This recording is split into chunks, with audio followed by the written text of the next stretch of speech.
সেইটো গতিকে দেৱৰ্ষি নাৰদে প্ৰথমতে পৰীক্ষা কৰিছে ধ্ৰুৱক যে নালাগিব তোমাৰ কি মান অপমানৰ কথা আছে, তোমাৰ কি তোমাৰ কিন্তু খেলাৰ বয়স। যি দেৱৰ্ষি নাৰদে প্ৰহ্লাদক উপদেশ দিছিল যে তুমি কুমাৰ কালৰ পৰা ভাগৱত ধৰ্ম ধৰিব লাগিব, সেই দেৱৰ্ষি নাৰদে আকৌ উল্টাকে ধ্ৰুৱক কৈ আছে যে তোমাৰ এইটো ঈশ্বৰ সেৱা সাধনাৰ বয়স নহয়, খেলাৰ বয়স। তুমি মই মান অপমান পিছত হে ৰাম কোনে কাক দেই দুখ, কোনে বা কৰাৱে সুখ, কোনে কৰি আছে অধিকাৰ।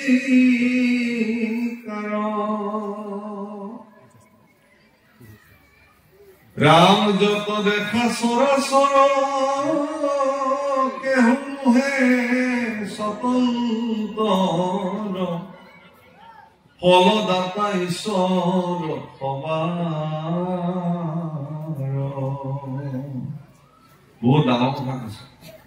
কোনে তাক দুখ দিব পাৰে প্ৰভুসকল, কোনে তাক সুখ দিব পাৰে, কোনে তাক ফল দিব পাৰে, কোনে তাক কি দিব পাৰে, কোনেও কাকো একো দিব নোৱাৰে। সমস্ত ফল আপুনি যি আপোনাৰ জীৱনত পৰিণাম হৈ আছে সেইটো আপোনাৰ কৃতকৰ্মৰ পৰিণাম। আপোনাৰ জীৱনত আহুকাল হৈছে, বিপদ হৈছে, দুৰ্দশা হৈছে, এয়া আপোনাৰ নিজৰ কৰ্মফল আপুনি ভুগিছে। ইজন্মৰ নহয়, এদিন অহা কোটি কোটি জন্ম প্ৰাৰব্ধ কৰ্মৰ ফল আপুনি ভোগ কৰিছে। তাৰ কাৰণে আপুনি কাকো দুখিব নোৱাৰে। কাৰোবাক দুখ দিয়াটো, কাৰোবাক অপৰাধী সজোৱাটো উচিত নহয়। অমুকৰ কাৰণে মোৰ এনেকুৱা হল বুলি আপুনি কোৱাটো উচিত নহয়, সেইটো আপোনাৰ প্ৰাপ্য। जो जैसा कर्म करेगा उसको वैसा ही फल देगा भगवान। पवित्र से যোনে যেনে কৰ্ম কৰিব তেওঁ তেনেকুৱা ফল দিব। কৰ্মণ্যেৱাধিকাৰস্তে মা ফলেষু কদাচন। তুমি কাম কৰি যোৱা, ফলদাতা মই তোমাক দিম বুলি ভগৱান। তোমাৰ কৰ্ম অনুযায়ী তোমাৰ ফল জীৱনত প্ৰাপ্তি হ'ব। এদিনাখন মোক কোনোবাই প্ৰশ্ন কৰিছে যে কৌৰৱে গোটেই জীৱন সুখ স্বাচ্ছন্দ্যৰে কটালে, অথচ তেওঁলোক অসৎ সংগত আছিল, দুৰাচাৰৰ পক্ষত আছিল, অন্যায়ৰ পক্ষত আছিল। পাণ্ডৱে ন্যায়ৰ পক্ষত থাকিলে, অথচ পাণ্ডৱৰ জীৱনত দুখেই গল। আনকি তেওঁলোকে কুৰুক্ষেত্ৰ মহাসমৰত বিজয় সাব্যস্ত হোৱাৰ পিছতো তেওঁলোকে শান্তিমতে থাকিব নোৱাৰিলে, চৰ্দাৰ মোক কৈছিল যে হে বা তাতকে দেখোন দুৰ্যোধন দুঃশাসন কৰে অন্যায়ৰ পক্ষত থকাই না, গোটেই জীৱন ভোগ ভোগতি কৰি মৰাৰ সময়ত কি কোনে চায়? এনেকুৱা চিন্তা কৰা মানুহ পৃথিৱীত আছে নহয়তো, বহুত মানুহ কথাও ক'ব পৰা নাই মানুহে।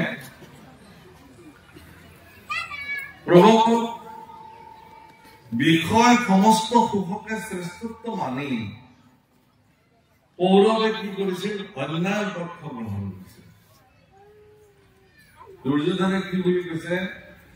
ভগৱান কৃষ্ণ দুৰ্যোধনক সুধিছিল যে 5খন গাঁও দি দিয়া, বোলে নিদো, এইটো বাৰু অন্যায় নহবনে, অধৰ্ম নহবনে? হব, এইটো অধৰ্ম বুলি মই জানো। বোলে ধৰ্ম কি হব তেতিয়া? বোলে তেওঁলোকক উচিত প্ৰাপ্য দিয়াটো ধৰ্ম। বোলে সেইটো তুমি জানা? বোলে জানো। তুমি ধৰ্ম কিয় নকৰা? বোলে সেইটোতো সমস্যা নহয়। মই ধৰ্ম জানো, কিন্তু মই ধৰ্ম প্ৰৱৰ্তি থাকিব নোৱাৰো।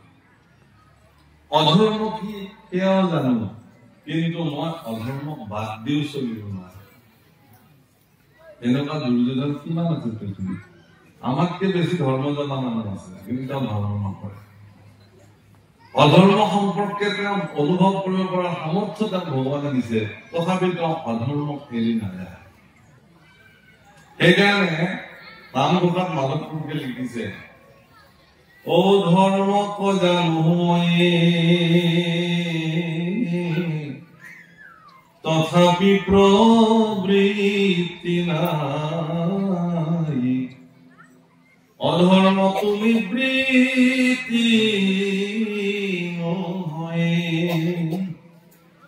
হৃদয় স্থিতি হইয়া তুমি যেন কৰিবা স্বামী ঋষিকেশ কৰিলোতে হয়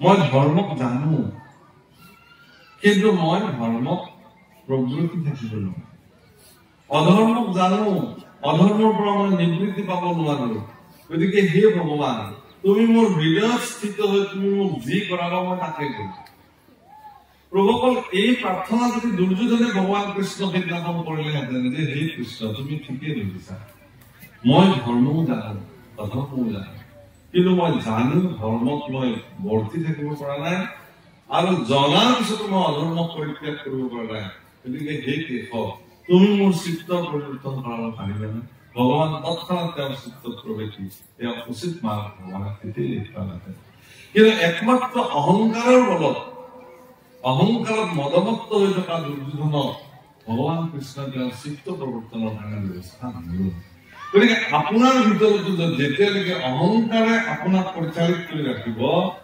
তেতিয়ালৈকে আপোনাৰ হৃদয় স্থিতি ভগৱান কেতিয়াও স্থিত নহয় আৰু আপোনাক সৎ প্ৰবৃত্তিযুক্ত কেতিয়াও নকৰে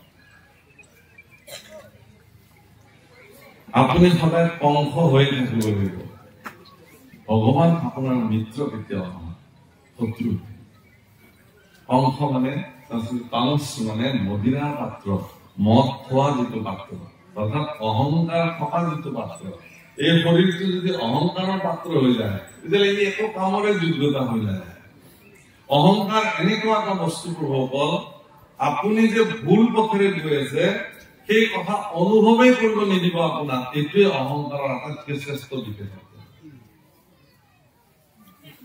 ধৰি পাইছে নে আপুনি যে ভুল কৰি আছে চৰাচৰ মোৰ এইটো ভুল আপোনাক কিঞ্চিত মানে অনুভৱেই কৰিব নিদিয়ে এইটোৱে অহংকাৰৰ আটাইতকৈ ডাঙৰ বাধা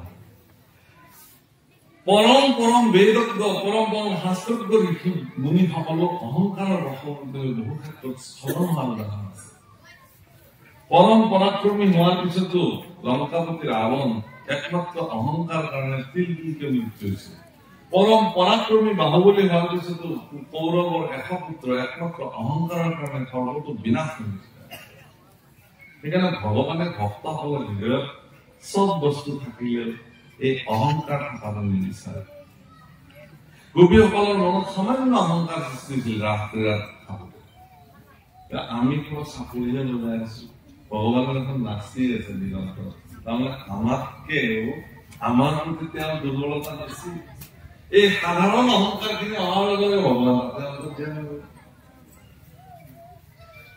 এটা হাহাকাৰ কিমান স্তুতি মিনতি কৰি ভগৱানক পুনঃ স্থানলৈকে লৈ আহিছে গতিকে দেৱৰ্ষী নাৰদেও ধ্ৰুৱক এটা পৰ্যায়লৈ উত্তৰণ কৰিব খুজিছে এটা পৰ্যায়লৈকে যে এইটো পৰ্যায়লৈ মই তেওঁক লৈ যাওঁ তাৰপিছত মই যদি তেওঁৰ যোগ্যতা থাকে মই তেওঁক শৰণ দিম প্ৰভুক আমাৰ ল'ৰা ছোৱালী বিলাকে সৰুতে স্কুল বিলাকত আমাৰ বিদ্যালয় বিলাকত প্ৰাৰ্থনা আছে তুমি চিত্ত বৃত্তি মোৰ প্ৰৱৰ্তক নাৰায়ণ তুমি নাথ মই নাথ এইটো প্ৰাৰ্থনা গাইছিল আজিকালি আমাৰ ল'ৰা ছোৱালীক আমি গাবলৈ নিদিয়ে স্কুল বিলাকতো উঠালে এইবিলাক বহু স্কুলত যেতিয়া এটা শিশু কালৰ পৰা এটা শিশুৱে যেতিয়া আপোনাৰ নিৰ্দেশক কব যে হে প্ৰভু মোৰ চিত্তৰ বৃত্তিটোক তুমি পৰিচালনা কৰা তুমি ইয়াক চলোৱা বাৰে বাৰে ভগৱানৰ ওচৰত গোটেই প্ৰাৰ্থনা কৰিব ভগৱানে এই প্ৰাৰ্থনাক স্বীকাৰ নকৰিব সেইকাৰণে আমাৰ বিবাহ বিধিত আগবঢ়াইছে তুমি চিত্ত বৃত্তিবোৰৰ ধৰা আগতে গোৱাই লোৱা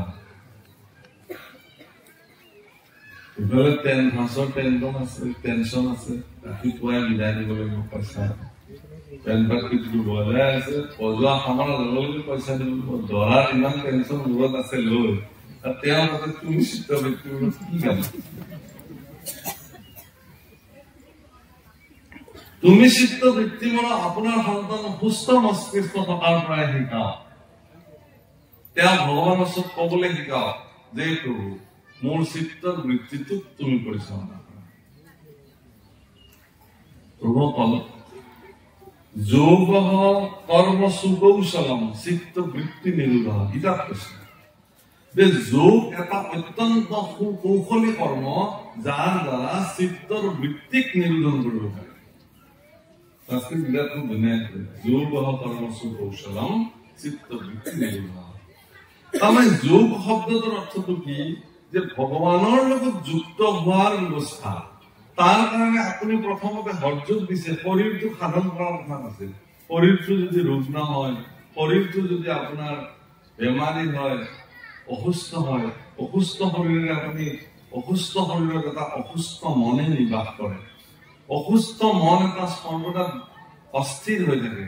গতিকে অস্থিৰ মন এটাক স্থিৰ কৰিব পৰাটো সম্ভৱ নহয়। ভগৱান আপুনি কেনেকে পাব?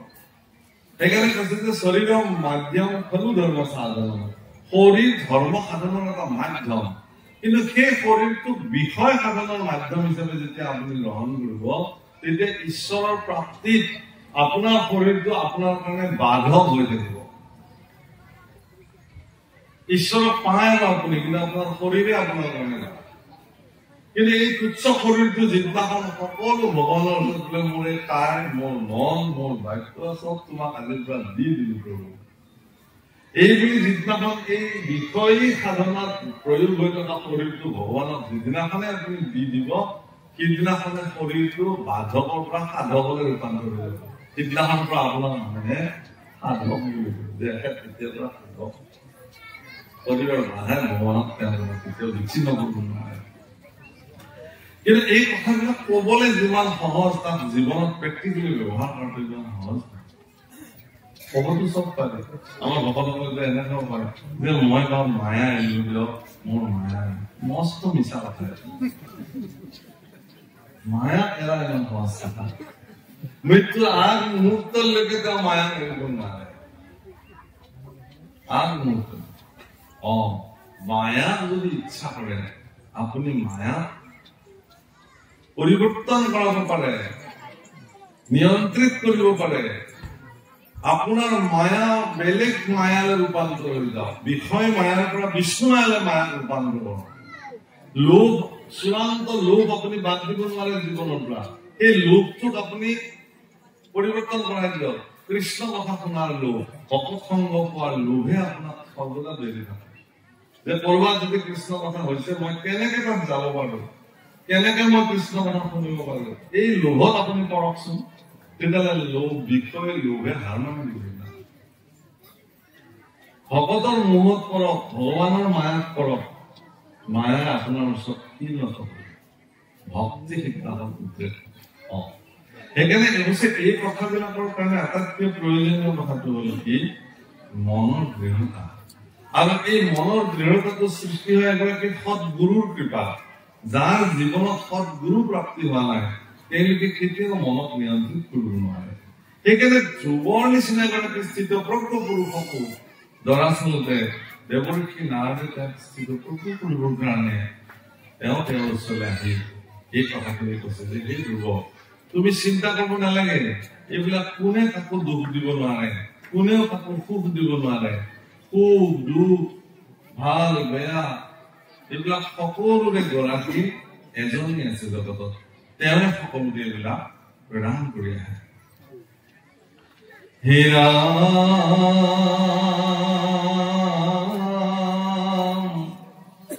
যদি হতবাদ কৰি মায়া মায়ের বচন স্মরি, ও মাধব পার ভিবে সাখ, ইতু বানপ্রস্থ ধর্ম মুনির দুষ্কর্ম কর্ম, কিবা জানি কর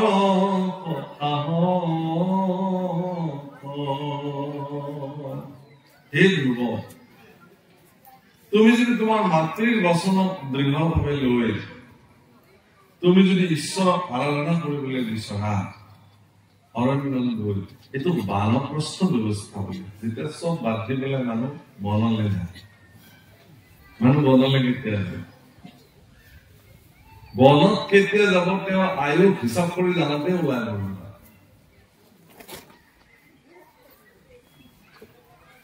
ইমান হল আয়ুস। শিশুবিলাকক সোধে নহয়, বোলে কেতিয়া জন্ম পালে? বোলে 2 ঘণ্টা হল। 2 ঘণ্টা হল মানে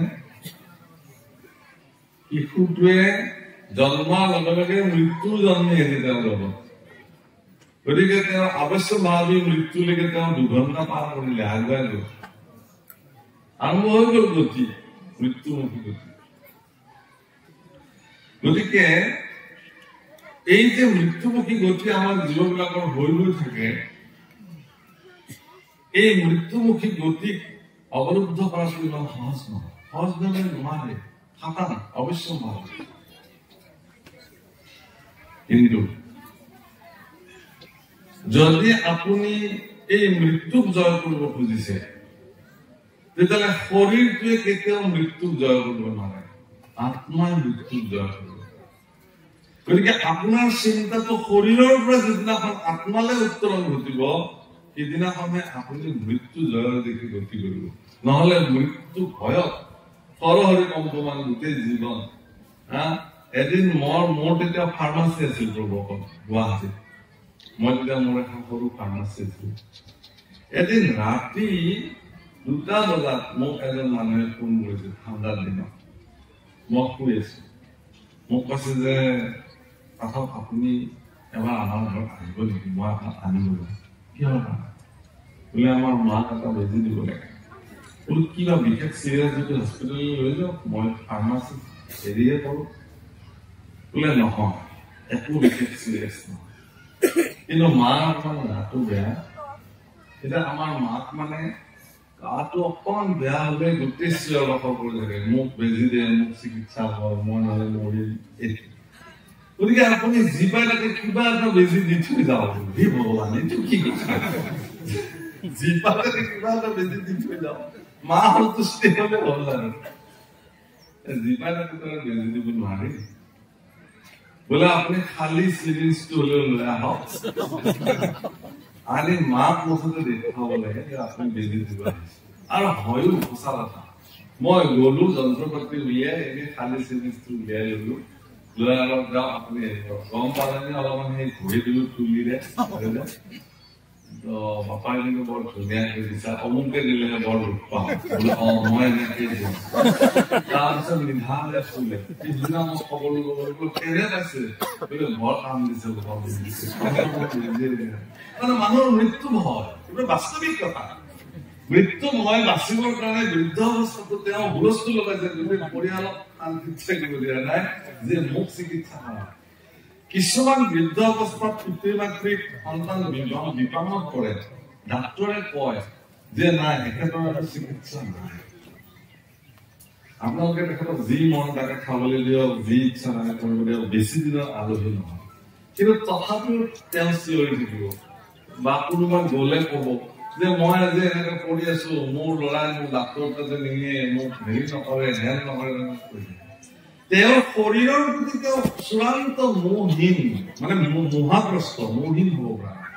শৰীৰটোৰ প্ৰতি তেওঁ আকৃষ্ট, আত্মাৰ প্ৰতি। মহাৰাজ পৰীক্ষিতক ভাগৱতত এই কথাটোকে তেওঁক এই অৱস্থাটোলৈকে লৈ যাবৰ কাৰণে ভাগৱতে প্ৰয়াস কৰিলে। যেতিয়া সুখদেৱ ভগৱান তালৈকে আহিছে পৰীক্ষিতৰ উৎসলৈকে, সম্পূৰ্ণ বিবস্ত্ৰ হৈ আহিছে। দেখিবলৈ 16 বছৰীয়া ল'ৰা নিচিনা, বয়স বহুত হৈছে, একদম। সংস্কৃতত লিখিছে, সংস্কৃত ভাগৱত প্ৰভু অষ্টদ্বয়ম বৰ্ষাণি, তেওঁৰ বয়স মানে 8 বছৰীয়া শিশুৰ নিচিনা লাগে। ইমান সুন্দৰ, গোটেই গাত বালি ধূলি লাগি আহিছে, অৱধূত কাৰ। সমগ্ৰ ঋষিমুনি বহি আছে তাত। পৰীক্ষিত তেওঁলোককো প্ৰশ্ন কৰিছে, কিন্তু কোনেও পৰীক্ষিতক ভাগৱত উপদেশ দিবৰ কাৰণে পৰীক্ষিতৰ গুৰুস্থানত বহা নাই। সৌনক মুখে ঋষিসকলে বাট চাই আছে যে পৰম নিৰ্গুণবাদী পুৰুষ বেদজ্ঞ শাস্ত্ৰজ্ঞ মহামুনি সুখদেৱ আহিব ইয়ালৈকে ত্ৰিকালজ্ঞ ঋষিসকলে জানে সুখদেৱৰ অপেক্ষাত সকলোবিলাক ধৰি আছে কিন্তু সুখদেৱ আহোঁতে তেওঁ শিশুবিলাকে দেখিছে যে এইটো আমাৰ নিচিনাই দেখাব শিশু কিন্তু দেখিছে যে গাত কানি কাপোৰ নাই বালি ধূলি লাগি আছে সেইকাৰণে গাত শিল ললি আছে টকৰা ললি আছে তেনেকা নাৰী বিলাকে দেখিছে নাগৰী বিলাকে যে ইমান সুন্দৰ পুৰুষত্ব দেখিলেই মানে কামনা জাগৃত হয় মোহিত হৈ যায় সেইকাৰণে সুন্দৰী সুন্দৰী নাৰীবিলাক তেওঁৰ পিছে পিছে আহিছে এবাৰ তেওঁ সংস্পৰ্শ পাব আৰু এনেকুৱা এটা অৱস্থাত আহি পেলাই সেই মহামুনি ঋষি সমাজৰ মাজত য'ত মহাৰাজ পৰীক্ষিত বাকলি বসন পিন্ধি কুশবনৰ আসনত বিদ্যমান হৈ উত্তৰ মুখে বিদ্যমান হৈ আছে তেওঁ আৰু তেওঁ আহি পেলাই সেই সভাত সুখদেৱ যেতিয়া প্ৰৱেশ কৰিছে সমগ্ৰ ঋষিসকল থিয় হৈছে শংখধ্বনি কৰিছে শিঙা বজাইছে জয় জয়কাৰ কৰিছে ঈশ্বৰ হৰিধ্বনি কৰিছে দণ্ডৱত প্ৰণিপাত কৰিছে যোনে য'তে আছে তাৰ পৰা দেখিবলৈ একদম এনেকুৱা অৱস্থাত আহি সুখদেৱ উপস্থিত হৈছে যেন যমুনাৰ বালিত খেলি ধূলি ভগৱান কৃষ্ণ আহি সাক্ষাৎ দেখিবলৈ ভগৱান কৃষ্ণ শ্যাম বৰ্ণ মানে ভগৱানৰ অলংকাৰ বিলাক এপদ এপদকে আনি যদি সুখদেৱৰ শৰীৰত পৰিধান কৰাই দিয়া হয় সুখদেৱ আৰু ভগৱানৰ মাজত কিঞ্চিত কোনো পাৰ্থক্য নাই ইমানেই ধুনীয়া হয় নিৰ্গুণবাদী মহামুনি সুখদেৱ ভগৱান সেই স্থানত আহি যেতিয়া উপস্থিত হৈছে সমগ্ৰ ঋষিসকলৰ মন বিলাক উজ্জ্বল হৈ গৈছে মহাৰাজ পৰীক্ষিতৰ মুখত যেন পানী আহিছে যে আহিল কোনোবা এজন দিব্য পুৰুষ মোৰ জীৱনৰ যি চূড়ান্ত অৱক্ষয় তাৰ পৰা মোক পৰিত্ৰাণ দিবৰ কাৰণে কোনোবা ঈশ্বৰ পুৰুষ মোৰ ওচৰলৈ আহিছে গতিকে মহাৰাজ পৰীক্ষিতে গৈ সুখদেৱৰ দুখানি চৰণত দণ্ডৱত প্ৰণিপাত কৰি পাদ্যে অৰ্ঘে গংগা জলেৰে তেওঁ চৰণ পবিত্ৰ পাৱন চৰণ ধুৱাইছে ক্ষীৰত জল অভিষেক কৰিছে পত্ৰে পুষ্পে চৰণ পূজন কৰিছে গুৰুদেৱৰ ৰক্তময় সিংহাসন নিজে স্বৰ্ণময় সিংহাসন পৰীক্ষিতে নিজে ক্ষীৰত তুলি লৈ আহিছে স্বৰ্ণময় সিংহাসনত গুৰুদেৱ সুখক উপস্থিত কৰাইছে আৰু নিজে কিন্তু সুখ বনৰ আসনত ভূমিত চক্ৰৱৰ্তী ৰজা মহাৰাজ পৰীক্ষিত বহিছে যে গুৰুদেৱ ম্ৰিয়মানেশ্বকিল কাৰ্যম মৃত্যুমুখী লোকৰ কি কাম সুধিছে সুখদেৱে তেওঁ মৃত্যুমুখী লোকৰ কি কাম বুজাবলৈ যাওঁতে দ্বাদশ স্কন্ধ ভাগৱত কৈছে আৰু তাৰ পৰিণাম কি জানে যি পৰীক্ষিতে ভাগৱতৰ প্ৰথম স্কন্ধতে সুখদেৱৰ আগত কৈছে যে গুৰুদেৱ মই মৰিলো আৰু সেই সুখদেৱৰ আগতে মহাৰাজ পৰীক্ষিতে দ্বাদশ স্কন্ধৰ সামৰণিত কি বুলি কৈছে যে গুৰুদেৱ মই তৰিলো তাৰমানে ভাগৱত এনেকুৱা এখন শাস্ত্ৰ যি শাস্ত্ৰই আপোনাক মৰিলোৰ পৰা তৰিলৈকে লৈ যাব পাৰে ভাগৱত শ্ৰৱণ কৰি ভাগৱতৰ মতে জীৱন পৰিচালিত কৰি আপুনি যদি মৰিলোকে যদি জীৱন থাকিল তেতিয়াহ'লে ভাগৱতে আপোনাৰ জীৱনত ক্ৰিয়া কি হ'ব এইটোৱেই প্ৰমাণ শুনেতো চবেই শুনে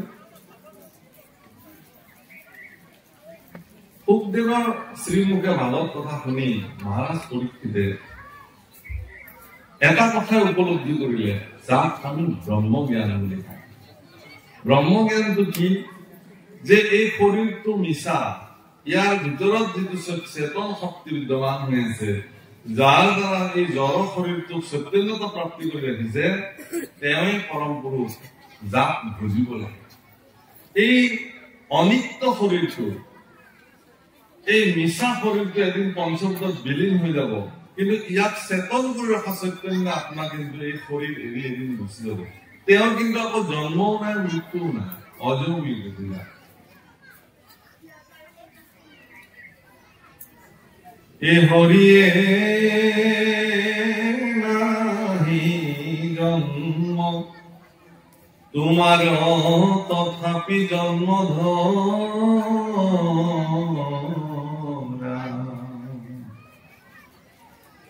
ওহি জন্মে জীবন নমদূৰ তোমাৰ জন্ম নাই ভগবান, তথাপি তুমি জন্ম কিহৰ কাৰণে? সেই জন্মসমূহ তুমি যিবিলাক লীলা সাধন কৰা, সেই লীলা সমগ্ৰত যদি কোনোবাই অৱগাহন কৰে, তেতিয়াহ'লে তেওঁৰো জন্ম ৰোধ হৈ যায়, তেওঁ আৰু জন্মই পাব নোৱাৰে। সহি জন্মে জীৱৰ জন্ম দূৰ কৰা, আৰু সেই জন্মৰ দ্বাৰাই অন্যান্য জীৱবিলাকৰো জন্ম তুমি দূৰ কৰা। এই অৱস্থাটো বা এই মাৰ্গটোৰ নাম হ'ল নিবৃত্তি মাৰ্গ, নিগম পন্থা। প্ৰভুসকল, বহুতে প্ৰশ্ন কৰে, তাৰমানে প্ৰহ্লাদৰো জীৱনত ভুল হৈ গ'ল। প্ৰহ্লাদেও জীৱনত এটা কথা অনুভৱ কৰিব হয়তো নোৱাৰিলে। মই হয়তো শব্দটো কৈছো, কাৰণ প্ৰহ্লাদৰ মস্তিষ্কৰ লগত আমাৰ তুলনা নহয়। এইটোও ঠিক যে প্ৰহ্লাদক যেতিয়া ভগৱানে কৈছিল যে লয়ো বলত পুৰজন মন বৃক্ষা নহয় জগত, তোমাক যি বৰ লাগে কোৱা, মোক পৰীক্ষণ কৰিলে পৰীক্ষণটো এনেই নাই। প্ৰহ্লাদে বৰ ধুনীয়া উত্তৰ এটা দিলে, বাঞ্ছয় ফল কৰিতো কৃত্য সেইটো বাণিজ্যৰ নমুবৃত্ত। তোমাৰ কাম কৰি যিবিলাকে তোমাৰ ফল বাঞ্ছা কৰে, ধন দেহি যশন দেহি পুত্ৰম দেহি বুলি ভগৱানৰ চন্দ্ৰ কৰি থাকে, হয়নে? মনোৰম ভাগ্যা মোকো দেহি দেহি দেহি নাম প্ৰয়োজন দেহি, মোক দিয়া দিয়া, এনেকুৱা পূজা ভক্তিটো আছে জগতত। আপুনি যদি তাতে চাকি জ্বলাই ভাগৱতৰ আগত কয় যে প্ৰভু মই চাকি জ্বলালো, মোৰ ল'ৰাটো চাকৰিটো হওক, মই চাকি জ্বলালো, ছোৱালীজনী ভাল ল'ৰা এটা, মোৰ গাড়ী এখন হওক, বিল্ডিং এটা হওক, আৰু চাকি কৈছো জ্বলি থাকিব, তেতিয়ালৈকে ভগৱানৰ ৰাজ সাক্ষী দি দিয়ক, প্ৰভু মোক অমুকে জ্বলাই থৈ গৈছে, চাকৰি লাগে ল'ৰা, সেইকাৰণে মই জ্বলি আছো। ৰাজ সাক্ষী। ভাগৱততো এনেকুৱা ভয়ংকৰ কথা লিখিছে, ভাবিবলৈ আচৰিত লাগে। তামসিক ভক্তিৰ ঘৰত তৃতীয় স্কন্ধত স্বয়ং ভগৱান কপিলে বৰ্ণন কৰিছে, বোলে পৰক মাৰিবে প্ৰতি মনত সংকল্প কৰে, দম্ভ মৎসৰ ৰাতি হয়। ই তিনি প্ৰকাৰে ভক্তি কৰিলে তামস হয়। যে পৰক মাৰিবৰ কাৰণে মনত সংকল্প লয়, সেই ভগৱান অমুক মৰক মই এখন সৰাই দিম তোমাৰ ওচৰত, এনেকে কোৱা মানুহটো আছে।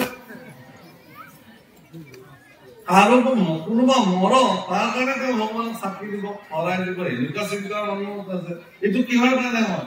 দম্ভ বা মৎসৰ ৰাতি হয়, অৰ্থাৎ মৎসৰ্য যিটো গুণ, দুৰ্গুণ আচলতে, আনৰ ভাল দেখিব নোৱাৰা, ঈৰ্ষা কৰা চৰিত্ৰ। মই আৰম্ভণিতে কৈছো, অলপ ভক্তিৰে এইবিলাকত স্বপ্নটো নেদেখক বুলি দিছে। এইবিলাক ভক্তি, নিৰ্গুণ ভক্তি আপোনাৰ জীৱনৰ কাৰণে অতি প্ৰয়োজন। আৰু নিৰ্গুণ ভক্তি বেলেগ একো নহয়, সমস্ত পৰিত্যাগ কৰি ভগৱানৰ চৰণত সমৰ্পিত হয়। প্ৰভুসকল, তেওঁ পৰীক্ষিতক বুজোৱা হল যে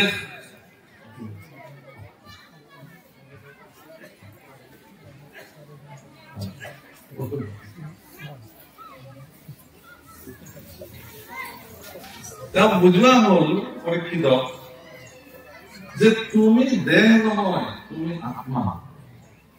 গোটেই ভাগৱততে গোটেই ভাগৱতত এইখিনি কথা বুজোৱা যে তুমি দেহ নহয়, তুমি আত্মাকে দেখা। শৰীৰটো তুমি বাদ দি দিয়া, শৰীৰৰ কথাটো, শৰীৰৰ কথা চিন্তা কৰি থাকিলে তোমাৰ চিন্তাটো শৰীৰতে আবদ্ধ হৈ থাকে। সেই পৰ্যায়টোলৈকে নিবৰ কাৰণে দেৱৰ্ষী নাৰদে তেওঁ যত্ন কৰি কৈছে যে তুমিতো বানপ্ৰস্থ ধৰ্ম। বান মানে শৰীৰ, মই কৈছোৱে যে শৰীৰৰ আয়ুস হিচাপ কৰিলে আপোনাৰ বনলৈ যাবলৈ হৈছে নে নাই, বানপ্ৰস্থ লবলৈ হৈছে নে নাই, আয়ুসৰ হিচাপতে ওলাব। 50 বছৰ পাৰ হোৱাৰ পিছত হিচাপটো কি হয়? 51, 52, 53 প্ৰত্যেকটো অংকতে বন শব্দটো যুক্ত হৈছে। তাৰমানে বনত যাব ভুল, সেইকাৰণে অংকই কৈ আছে আপোনাৰ বন যাব। বন যাবৰ হল বোলে 25 বিদ্যা 50 ধন, তাৰপিছত ঠন ঠন, একো এইটো অযথা কষ্ট। আজিকালি চৰকাৰে 60 বছৰ কৰিছে কিন্তু 60 বছৰৰ পিছত যেতিয়া তেওঁ অৱসৰ দিলে চৰকাৰে আনুষ্ঠানিকভাৱে আপুনি আৰু একো কাম কৰিব নালাগে, যি কৰিলে কৰিলে। কিন্তু আমাৰ ভকতসকলৰ মানুহবিলাকৰ তাৰ পিছতো আৰু পইচা উপাৰ্জন কৰাৰ আৰু ধুম উঠে। ৰিটায়াৰৰ পিছত দোকানে ব্যৱসায় কৰে, বিক্ৰীয়ে কৰে, সময় নাই। চৰকাৰে কলে আপুনি যি কৰিলে কৰিলে, এতিয়া আপোনাৰ ঘৰত গৈ গৈ পেঞ্চন দিম, আপুনি সত্তৰ মাহ আনন্দ। আৰু ভকতসকলকো কৈছিল যে প্ৰভু মই পাৰা নাই, মোৰ ৰিটায়াৰলৈকে বেছি দিন নাই, মই ৰিটায়াৰ হলে মই এনেকে লাগিম নামঘৰৰ কামত, আপোনালোকে মোক চাব। চাকৰি কালত যে দুদিন আহিছিলো, এতিয়া ৰিটায়াৰৰ পিছত আপুনি তেওঁ দেখা বোলে মই বৰ বেয়াকৈ ফচিলো, দিয়ক মই দোকান এখন দিলো,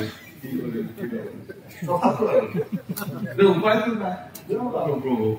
মই কিন্তু দোকানত গৈ থাকিলেও মই তাতে নাম লৈ থাকো, এইটো কিন্তু মই এৰা নাই, ভাল বস্তু। গতিকে মানুহৰ মানে কি হয়, এই যিটো জগতৰ নিচিনা খাবনিৰ নিচিনাকে জীৱনৰ অন্তিম ক্ষণলৈকে মৃত্যুৰ কাৰণে চেঁচাই আছে, মৰিব, আজি মৰিব, কালি মৰিব। তথাপি বন্ধুজন আহোঁতে কি বুলি কলে, বোলে বন্ধু তুমি কিন্তু মোক ঢেঁকীৰ কাঠ এডাল দিম বুলি কৈছিলা, নিদিলা। মই এতিয়া আনি দিছো এই বুলি ঘৰত গৈ এডাল গছৰ টুকুৰা আছিল, আনি চোতালতে একদম ধমালকে পেলাই দিছে, জোৰে শব্দ কৰি। পুতেকে সুধিলে খুৰা কিয় আনিলে এডাল? বাপে মৰিব নহয়, কেতিয়াবা বুজাতে এডাল নিবিল মই আগতে দি থলো। আৰু ভিতৰত আহি বন্ধুক কৈছে, বন্ধু শব্দটো শুনিলা নে? বোলে শুনিলো। চাই মই দিলো শান্তি, বৰ শান্তি পালো, ভাল কৈছে। নৰো এতিয়া পাৰা হলে মই ঢেঁকীটো সাজিলো হয়, এতিয়া দেখা গৈছে নহয়, গম পাইছো দিয়ক। ঢেঁকী আপুনি য'ত সাজিব লাগে তাতে সাজিব, সাজিব। মানে মই উদাহৰণটো কিয় দিছো যে মানুহ মানসিকতা, জীৱনটো গোটেই জীৱন তেওঁলোকে মানে ধন জন তাৰ কাৰণে পুত্ৰ পৰিবাৰৰ কাৰণে, অথচ সেই সন্তানে পিতৃৰ মৃত্যুৰ পিছতো তেওঁ এটা সেৱা কৰিবৰ কাৰণে সেই সন্তান উপস্থিত থাকে। তাতকে আৰু দুৰ্ভাগ্য কি কৰিল?